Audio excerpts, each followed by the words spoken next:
سلامونه نیکې هیلې احترامات خدای دې وکړي چې ټول ملګري به روغ و جوړ وي. ملګرو تاسو سره زه د دوهم ظرفیت په اړه معلومات شریکوم. خدای دې وکړي چې د ټولو به د خوښې وړ او خپل معلومات به یې زیات شي. ملګرو هغه نفر چې په کانکور امتحان کې واجد شرایط دي او هغه نفر چې غواړي راتلونکي کې د دوهم ظرفیت لپاره نوملیکنه وکړي، لومړی خو دا خبره ده چې باید نمرو اوسط یې له 200 جیګ وي. هغه نفر چې اوسط یې له 200 نمرو جیګ وي هغوی شاید وشي چې دوهم ظرفیت کې دولتي پوهنتونونو ته معرفي کړي او خپل بخښنو ته.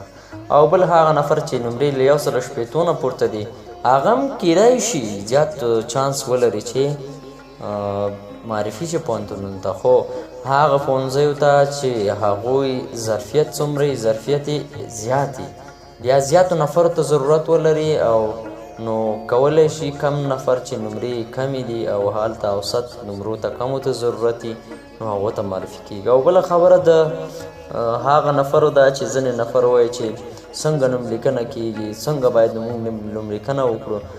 نو هغه نوملیکنه هم اسانه خبره ده، هغه هیڅ مشکل نشته. انشاءالله زه به تاسو ته په ګروپ کې په همدې واتساپ ګروپ کې نشر کوم او بل زما په دې چینل کې زه تاسو ته پوره معلومات نشروم.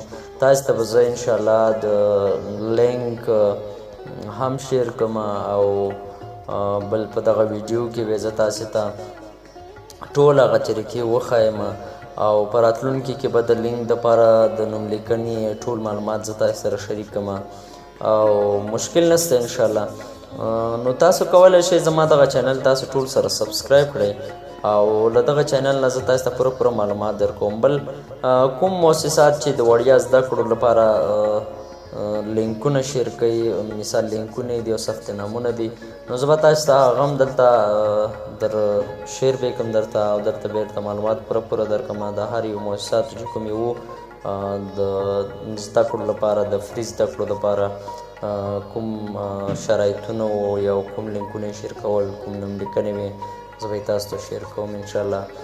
نو ملګري مو راوستلی شئ دلته او چینل در سره سبسکرایب کړئ. انشاءالله په راتلونکي کې به زه تاسو ته د نور معلوماتو په هکله ویډیو جوړوم او که ستاسو کوم مشکلات و زه به تاسو ته په ګروپ کې وخت در کوم، تاسې خپل مشکلات را سره شریک کړئ، زه به درته ویډیو په همغو باندې برابره کړم. مننه، ښاد او آباد او سوکاله اوسئ. د بلې ویډیو د جوړولو پورې د خدای په امان.